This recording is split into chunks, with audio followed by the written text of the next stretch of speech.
Hey everyone, Corey here with Break the Chains Media, and this is actually my first official video where I discuss a topic and I want to get your input and I want to see where this conversation goes. And I wanted to take it into a more ethical or moral discussion. And I'm going to use the example that we've been hearing in the media recently since New York has passed their full-term abortion bill.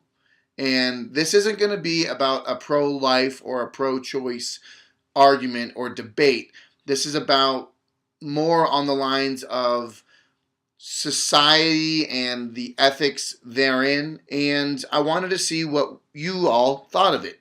And it's not about pro-life, pro-choice, like I said previously. It's about what does the society see in the benefits of allowing this to be okay. I know that there is a mass majority of pro-choice people that are very against abortion after a certain period. That's usually around the 20-25 week range.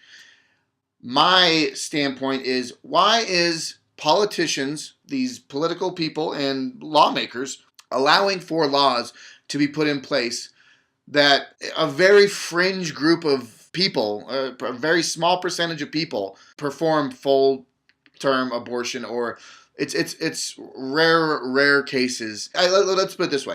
I actually have a theory, and I'll get to that later in the video, why these lawmakers and politicians are promoting legalizing full-term abortions, or in some cases even infanticide after post-birth abortions. And this is another argument in ethics where it talks about the slippery slope argument, where you allow for one thing and then everyone gets capitulated and accustomed to it, and then you allow for another thing, and so on and so forth, until you end up at a place where you never even intended on ever being. I think this is kind of where this topic is at right now, is that it is the right of a woman to choose. Now, it's also at the same time not okay for politicians and lawmakers to present bills that approve or deny that right. I think that government should legitimately wash their hands of this, because this is not a governmental issue. I think it should be done in the practice of medicine and the practice between doctor-patient relationships, and the government needs to just not be involved, and that's it. So my theory is this: the full-term abortion thing and the death of infants is not about empowering the rights of the pro-choice crowd. And even in those full-term abortions, it's usually, medical deformities in the child. The unfortunate thing, though, is that the New York bill does allow for the mental state of the mother. I think that gets a little gray area, and this bill is written in such a way that there are so many different things that can make it a gray area.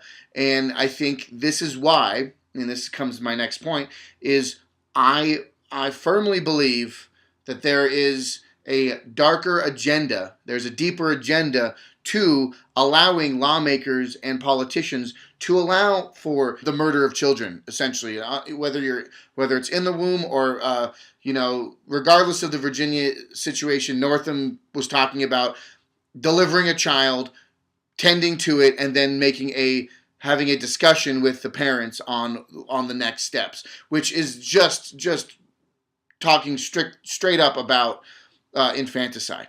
So my theory is that there's a deeper agenda at play here, and this goes into an ancient, thousands of year old support and the sacrificial aspect of the fertility god Moloch. Or there's a couple of different ways to pronounce it, but Moloch is the god of fertility, and they used to offer children as child sacrifice to this god. And this is a very pagan, thousands of year old tradition. Very many ancient cultures have a similar fertility god in that respect. Now, if you're unfamiliar with the dark side of politics, we can get into that in a separate video. I'm sure you guys will like my take on that. But for those of you that kind of are aware of that realm, there is a satanic, dark-seated Luciferian agenda at play. We're talking about Skull and Bones, Bohemian Grove. I mean, the Bohemian Grove, they worship the owl god Moloch, and they wear hoods, and they have the cremation of care. I have a sneaking suspicion that it's not just for the pro-choice crowd, this bill to be passed. And this is where I'm on I subscribe to that there's a darker agenda at play. They are using these children in ways that we as a society do not want to allow. It's not where I want to be. That's not the society I want to live in.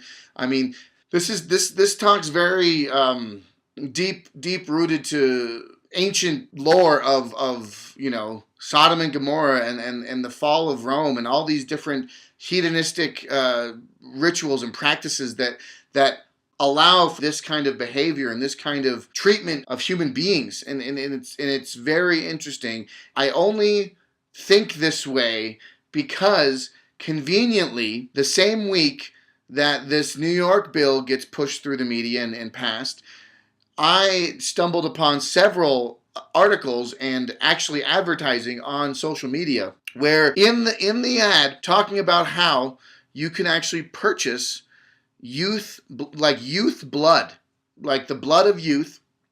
You can actually have it transfused into your body via IV. I saw this and I got like a really bad feeling because it was just like nothing added up until that moment.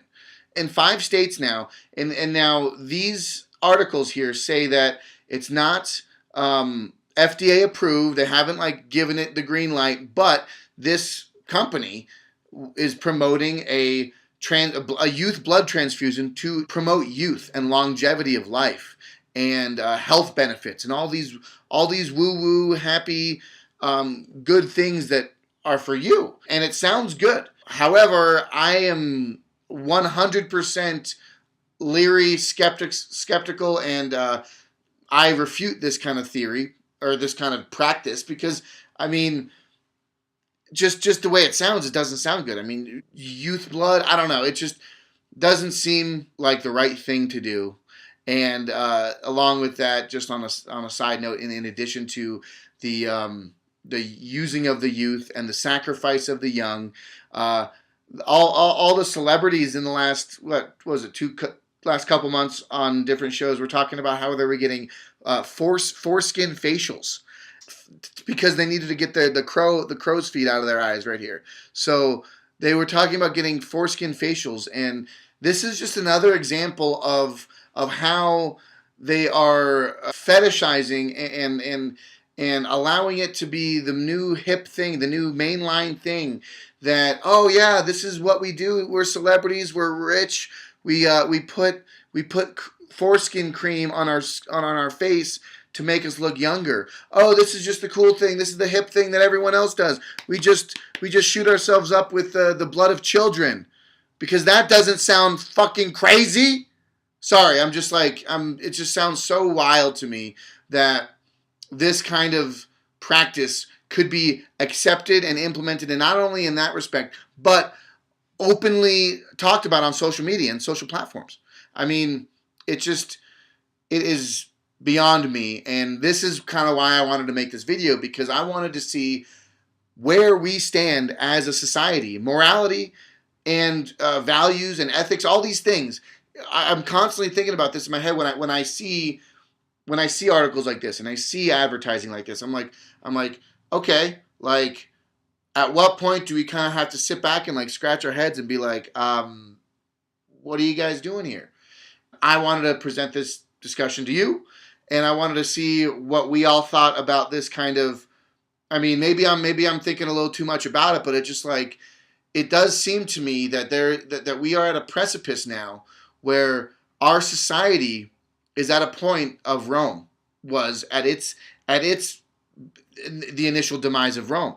I mean, you're talking, I mean, orgies and hedonism and just pure, just animalistic, intrinsic desires built on the needs of me, not the needs of many. When you start promoting these radical, extreme ideas like foreskin facials and blood transfusion of youth to make you live longer because it's youthful blood. That in itself, to me, sounds like not only a medical fallacy, but a moral fallacy. So, with that being said, I'd like to see how you guys thought about this discussion and where we can move forward as a society, and hopefully we can bring light on this kind of discussion and topic, because I'm speaking for myself. I'm never going to get a foreskin facial, and I don't know why it was a hip, cool thing. These celebrities are a little bit cuckoo in the head. If you like what you hear here, I'm going to be posting hopefully 2 videos a week, maybe 3, depending on how easily they get done. Big things happening for Break the Chains Media. Follow me on social media. Follow me on my website, breakthechains.media, right below. Follow me on all my social platforms, Minds, Instagram, Facebook, Twitter. You're here on YouTube. So please, share this video, spread the news, and don't forget, fight for freedom.